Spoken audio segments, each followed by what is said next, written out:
जय मसीह मेरो सम्पूर्ण विश्वासी परिवारहरूलाई अनि नमस्कार मेरो प्रिय मित्रहरूलाई। आज चाहिँ म मेरो तरकारीमा खुर्सानीहरूमा मल हाल्न गइरहेको छु। यो मल चाहिँ मैले के गरेको छु भने मैले पिनाको धुलो अनि मैले घरमा आफ्नै बनाएको कम्पोस्ट मल अनि खरानी मैले बनाएको खरानी अनि अलिकति कुखुराको मल तीन चार थरी मैले मिक्स गरेको छु। यसलाई अब यो मेरो यो हेर्नुहोस् त, यिनीहरूमा अब म यो सागहरूलाई टिप्छु। पहिला यो यिनीहरूमा चाहिँ मैले खुर्सानीहरूमा मल हालिसकेको छु, त्यसलाई गोड्दिन बाँकी छ। अघि छोरी नभएको कारणले मैले त्यो भिडियो बनाउनु पाएन। यो सागहरू म पहिला सरर टिप्छु अनि यो टिपेपछि अनि त्यसपछि म त्यसमा फेरि यो मल हालेर हल्का गोडमेट गरिदिन्छु अनि 3-4 दिनपछि फेरि मेरो लागि अर्को नयाँ साग हेल्दी सागहरू आउँछ है। आजको मेरो भिडियो चाहिँ मेरो यही सागसब्जी गोड्दा टिप्ने त्यही बनाउँदैछु। तपाईँले हेरिदिनु होला मेरो कौसीमा यो सिजनमा चाहिँ के छ। योपालि चाहिँ मैले के भन्छ फर्सी काँक्राहरू तितेकर्ला लहर जाने कुरा केही पनि मैले लगाएको छैन, किनभने त्यति धेरै नफल्ने अनि त्यसमा चाहिँ छिट्टै भाइरसहरू आएर अनि खोर्सानीहरू फल्न पाएन। त्यो कारणले योपालि चाहिँ मैले लहरा जाने कुरा केही पनि रोपेको छैन। सिर्फ अदुवा बेसार अनि खुर्सानी सागहरू चाहिँ रोपेको छु। सो हेरिदिनु होला पछिसम्म। धन्यवाद। यो चाहिँ मैले साग टिप्न गइरहेको छु, सलाद खाने साग। मैले झन्डै 1 वर्ष बेसी भयो साग खान नपाएको मेरो घरको, किनभने चराले सबै आउँदै ठुट्टे पार्दै खाँदै। यो चाहिँ मेरो युकेबाट मेरो सीमाले ल्याउनु भएको हो। यो अर्कै खालको छ र यो चाहिँ हाम्रो नेपालमै पाउने हो। यो चाहिँ यस्तो मुजा मुजा परेको साग, यो चाहिँ हाम्रो नेपालमा पाउने साग हो है। तर यो चाहिँ अर्कै खालको छ, एकदम क्रन्ची अनि क्रिस्पी, एकदमै टेस्टी हुन्छ।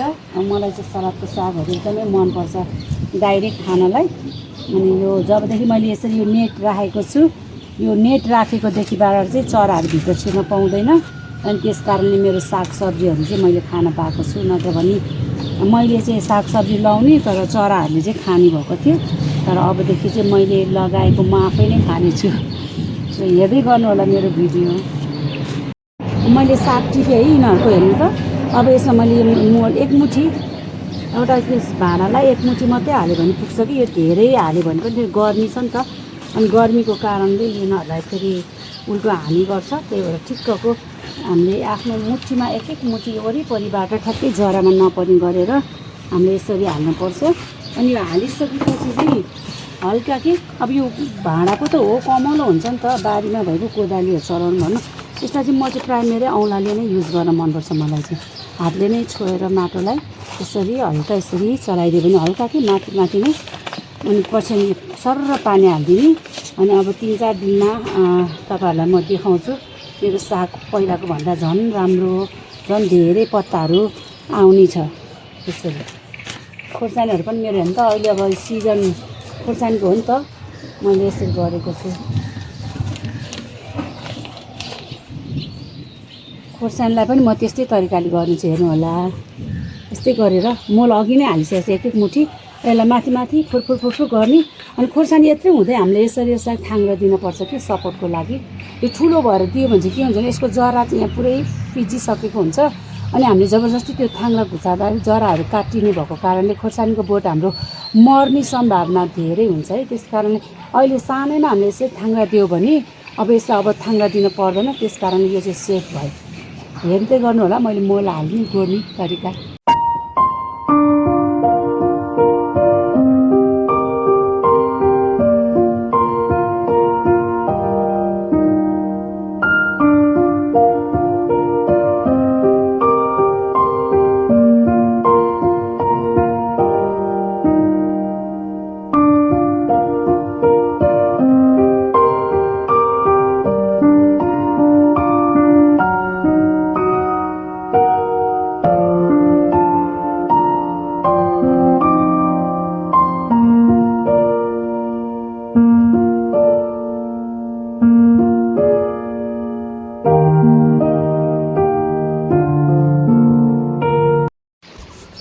हेर्नुहोस् अब चाहिँ म यो साग टिप्न गइरहेको छु है।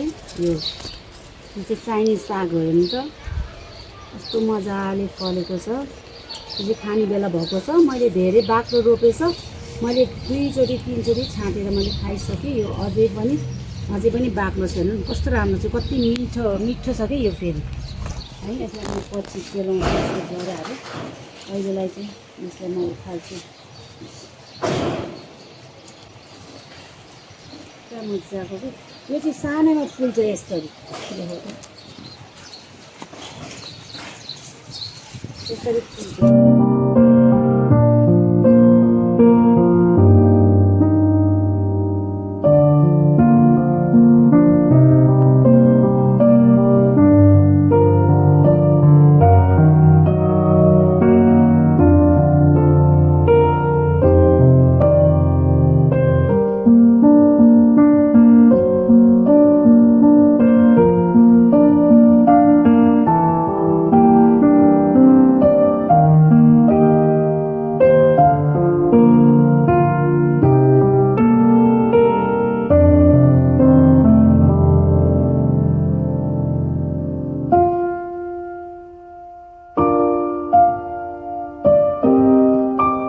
बारीबाटै 2 नाङ्लो है 2 नाङ्लो मैले यसरी साग टिपेको छु यो 1 नाङ्लो सलादको 1 नाङ्लो चाहिँ तरकारी खाने साग टिपेको छु अनि अरूमा मैले मलहरू हालेर गोडमेल गरिदिएको छु है तपाईँहरूले देख्नुभएको छ यहाँ चाहिँ अदुवा लगाएको छु अनि अदुवा चाहिँ अनि यहाँ साग पनि छरिदिएको छु अनि यो किन राखेको भन्दा चाहिँ चरा यो ठाउँमा चाहिँ मेरो नेट हालेको छैन चराले सबै माटो खोतलेर मेरो सबै बिउ निकाल्छ बाहिर खान्छ भनेर यसरी मैले डन्डीहरूले मैले राखेको छु आइडिया मलाई आइरहेको छ सबैलाई धन्यवाद अनि हस् त मेरो भिडियो पुरै हेरिदिनु भएकोमा धन्यवाद मलाई तपाईँहरूको माया र सपोर्टको धेरै खाँचो छ प्लिज लाइक सब्सक्राइब अनि कमेन्ट अनि सेयर गरिदिनु होला अनि यत्रो 1 वर्षसम्म म ग्याप भएँ भिडियो नयाँ बनाउन पाइनँ त्यसको लागि एकदमै म हृदयदेखि क्षमा चाहन्छु प्लिज मलाई पहिला जस्तो माया गर्नुहुन्थ्यो त्यस्तै अझै माया गरिदिनु होला धन्यवाद अनि जय मसी फेरि भेटौँला अर्को भिडियोमा बाई बाई